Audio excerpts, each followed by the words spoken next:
SI joint, pain, discomfort, instability. Maybe you've been told your hip is like more lifted on one side, you've got one leg shorter than the other, it's twisted, rotated, it's, you know, all these number of things. I too have dealt with a lot with SI joint discomfort, and I too have felt that my SI joint is out of place, but it's been proven over and over again that the amount of movement in the SI joint is so minimal. There's actually no possible way that it could be out of place. And this might be different for women who are pregnant because of the hormone relaxin. There might be more movement, and actually when I've been pregnant and after pregnancy is when my SI joint issues have flared the most, or if I've been doing a lot of twisting motions while also trying to anchor my hips down, especially in yoga, which is something that I just don't do anymore, and I definitely don't teach that way anymore at all either. So I'm saying that just so that you're not afraid anymore. You are not like one movement away from popping your sacrum out of place. And your sacrum doesn't need to be popped back into place. It is buried so deeply within the two sides of your pelvis and wrapped so tightly with tendon and ligaments, that there is almost no possible way that you could actually displace it. That's the truth. So, no matter what anybody has told you, I'm here to untell that to you. You can look it up if you want to. All right, so now that that spiel is over, let's look at some ways to help us feel comfortable again, because this is a real issue and it freaking hurts. So, find your way onto your back, and I really suggest you go find something to use as a block. So you don't actually have to have a yoga block, you can have a couple books. Books are not going to be very comfortable, and they also might be kind of slidey. So you could put a blanket over the top of that so that it makes it so that it's more comfortable and also won't move as much. So have your block handy and lay down on your back, which I know might be uncomfortable right now. So you could lay over onto your side and then roll onto your back. Bend your knees, place your feet on the floor. Take your hands down to the sides of your waist. And with your feet a little wider than your hips, you're just gonna press down the area of your sacrum, okay? You're gonna press down and sort of pull, press down, pull toward your shoulders, so your low back is gonna lift off the floor, okay? And then do the opposite, tuck your tailbone. So now your low back area is pressing down into the ground. There's no space there anymore. These are called pelvic tilts. So you're gonna do these a few times. So again, you're gonna press down and then pull up. So you're actually rotating the front of your pelvis forward, but you still have this feeling of pushing down. And then you're gonna tuck your tailbone, and now it's the middle of your back that you get a sense of pushing down. So just going back and forth with your pelvic tilts. Okay. Nice subtle movement for our lower back. Subtle but effective in strengthening our back and for us gaining awareness of this area. Breathing deeply.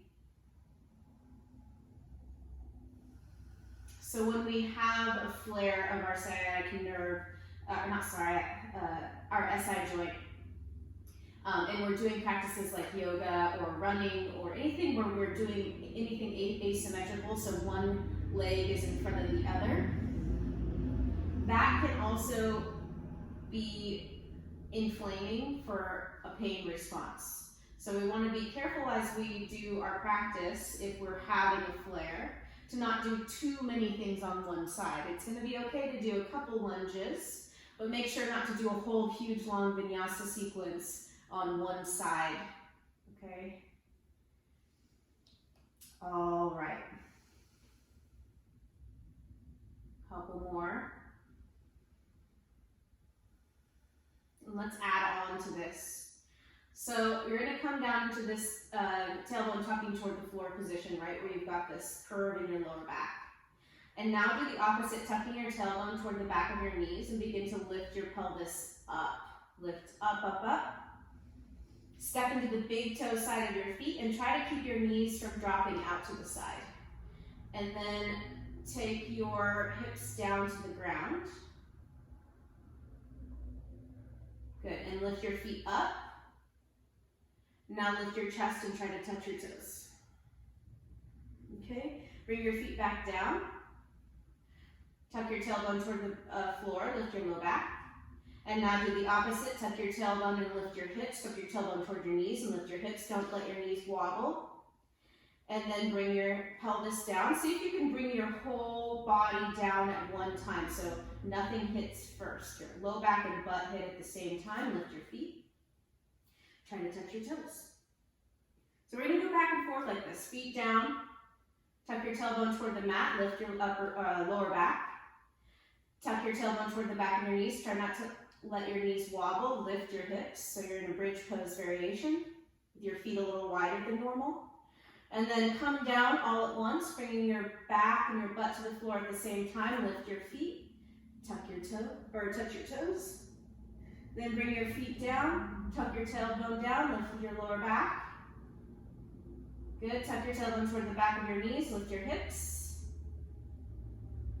Bring everything down, lift your feet toward the ceiling, trying to touch your toes. So let's do that sequence one more time. Feet down, a little wider than hips. Tuck your tailbone toward the floor, lift your lower back. Now tuck your tailbone toward the back of your knees, lift your butt. Now bring your back and your butt down to the floor, lift your feet, touch your toes. And then come back down. Back to bridge pose prep position. Okay, bring your right knee in towards your chest. Actually, grab your block for this one. You're gonna place the block underneath your lower back, right where your sacrum is, so it's supporting your sacrum. Okay, so the two sides of your butt and the very lowest part of your back are supported. And then bring your right knee in towards your chest, interlace your fingers around your right knee, kick your left foot straight ahead, and pull your right thigh towards your chest. You're just going to start to make little movements back and forth with your left leg, but keeping your left foot off the ground. Keep your left leg straight and strong. And breathe. Nice deep breaths here.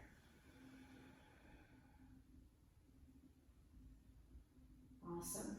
And then bring your left knee in. Do the same thing, opposite side. Pull your left thigh towards your chest. Kick your right leg out, and then go back and forth.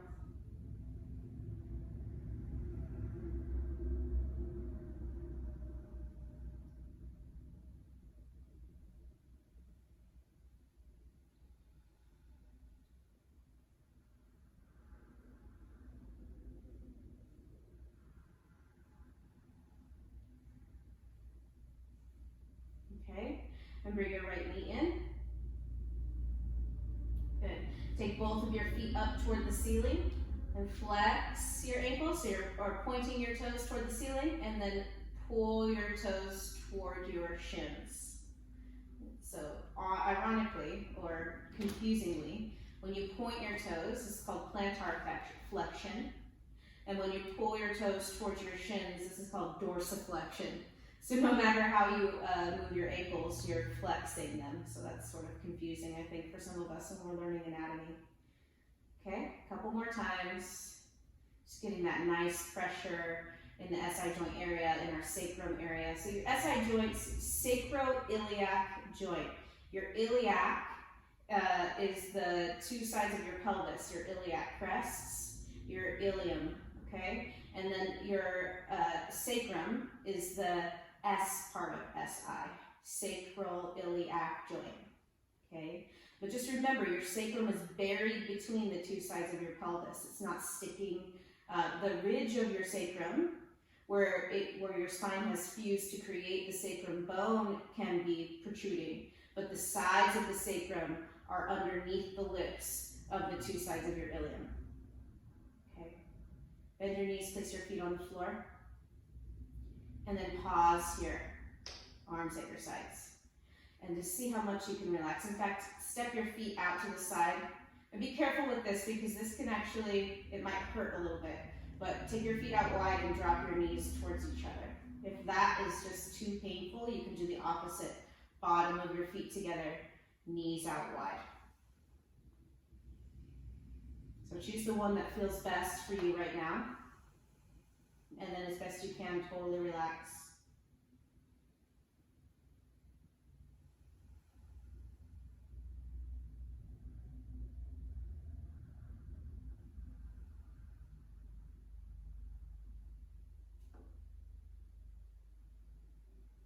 And take another breath.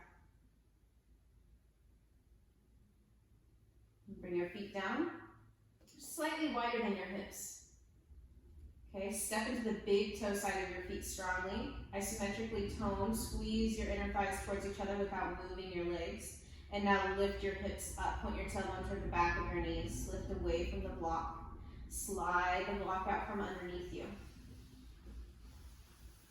Move it out of your way. And then, like we did before, you're going to bring your back and your butt down to the mat at the same time. Draw your knees into your chest. Hold onto your shins or wrap your arms around your legs and rock from side to side. So this is just a very quick, simple little practice that you can do when you're in pain, when you have SI joint instability, with a little bit of advice woven through. So just to reiterate that advice, don't do too many asymmetrical things. Think more things like plank, and back bends are also good, like we were doing bridge pose as a back bend. And not doing too many twists right now where you're trying to anchor your hips. So when you're doing a twist, allow the hip that you're twisting away from to move. Like let it lift, let it turn with you. Don't try to keep it in place as you twist. All right? Roll to one side, prop yourself up. All right, I hope this helped to inform you on things that you can do while you have SI joint inflammation. I hope this helps. Thanks for watching.